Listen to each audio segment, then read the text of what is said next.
Mga boss, Imelda Marcos guilty, 7 counts of graft. Parusa, 42 to 77 taong pagkakakulong habang buhay na disqualification sa paghawak ng pwesto sa gobyerno. Yan mga boss, pasalamat ka di ka pinakulong ni Tatay Digong. Totoo yan mga boss. Sa nangyari ito sa panahon ni FPRRD, talagang hindi niya ito hinabol mga boss na makulong. At isa pang dapat na magiging malaking utang na loob ng mga Marcoses sa Duterte ay ang pagpapalibing ng asawa nitong ni Imelda Marcos na si dating President Marcos Sr. sa libingan ng mga bayani. Dahil yun talaga yung kanyang bilin, no, na doon siya ilibing. Kaya naman natagalan ito na hindi may libing dahil sa hinaharang ito sa mga nakaraang administrasyon. Ilang presidente at hindi talaga nila pinayagang ilibing ito sa libingan ng bayani hanggang sa dumating si FPRRD at talagang ipinalibing niya ito. At yun ay isa lang sa utang na loob na sana dapat tinanaw ng mga Marcoses. At pangalawa, mag-asawa yan mga boss. Itong si Imelda Marcos, guilty, 7 counts of graft. Talagang 42 to 77 taong pagkakakulong. Kung may galit ang mga Duterte sa Marcoses ay talagang pinakulong ito dahil nasa panungkulan ito nangyari ni FPRRD. Pero wala sa isip ng mga Duterte na tablahin ang mga Marcoses.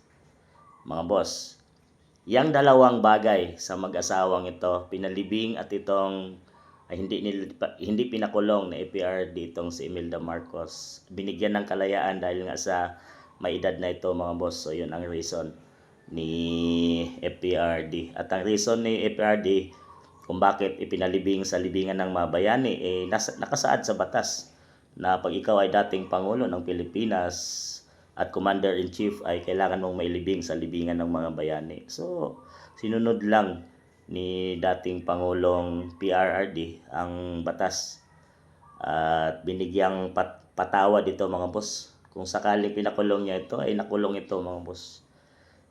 Yan ay malaking kabaliktaran na ginawa ng Marcos administration dahil sa dalawang mabibigat na ginawa, kagandahang loob na ginawa ni FPRD sa kanilang magulang ni PBBM, kay Marcos Sr. at kay Imelda Marcos, ay kabaliktaran ang ginawa ng Marcos administration dahil pinadukot, pinahuli, walang due process na ginawa dito kay FPRRD.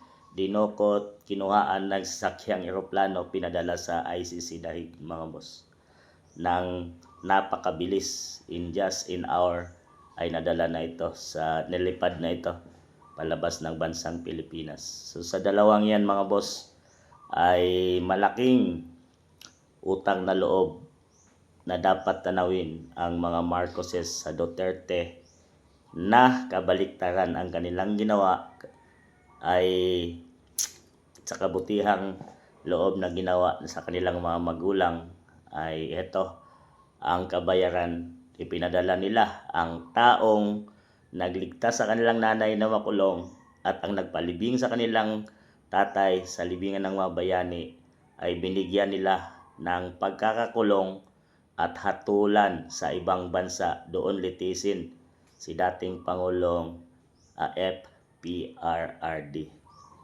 Ganyan kalupit ang ginawang kabayaran ng Marcoses sa Duterte sa taong nagpalibing sa kanilang magulang at nagligtas sa pagkakulong ng kanilang nanay. Ano sa tingin niyo mga boss?